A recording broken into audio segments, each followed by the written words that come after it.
strand displacement amplification. So what is the strand displacement amplification? Actually, until now, whatever the procedures we have studied are based just like the ligase chain reaction or maybe the PCR, they are based on the PCR. This is a non-PCR method. It is also called as multiple displacement amplification, and this is the non-PCR techniques. And this method can rapidly amplify the minute amounts of the DNA, and it is often used for the genomic DNA amplification. You can just see a short video and you can understand and you can see the basic principle which is underlying under this, how we are going to use this MDA, and what is the basic principle and what is the whole detailed procedures to use this technique for the diagnosis of different viruses.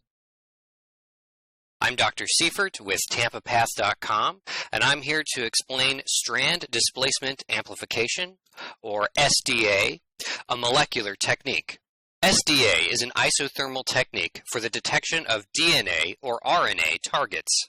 It is isothermal because the target amplification step takes place at one temperature and does not require a thermocycler. SDA's applications include the detection of tuberculosis, chlamydia, gonorrhea, and HIV viral load. While not requiring the expense or maintenance of thermocyclers, one drawback of SDA is that it is less stringent.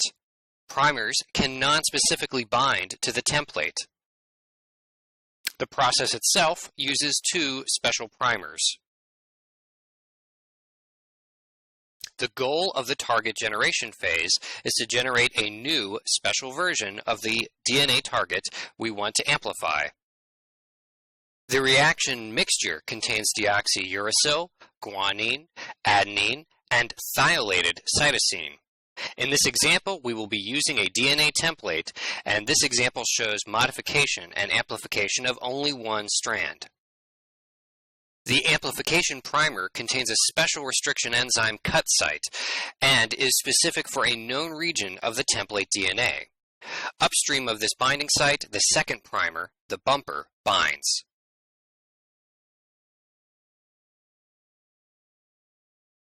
Extension with DNA polymerase takes place simultaneously and uses the amplification primer and its strand off of the DNA template. The strand that was displaced in the previous step will be the template during the target amplification phase.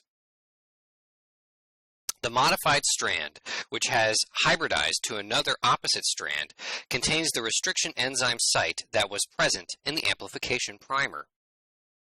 This site is recognized by an exonuclease.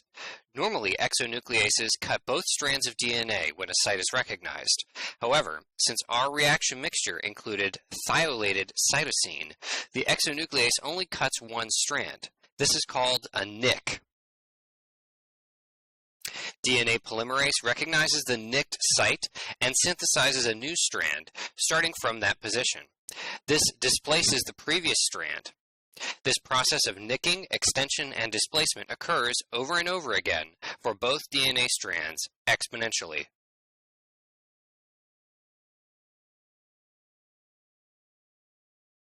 So in the next video, you can just see a little principle of the MDA, that it is based on the non-PCR technique, and how the multiple displacement amplification, which is the nucleic acid based, and how it's working, and this the basic procedures, that how the MDA is working and how MDA we can amplify the DNAs on the basis of this.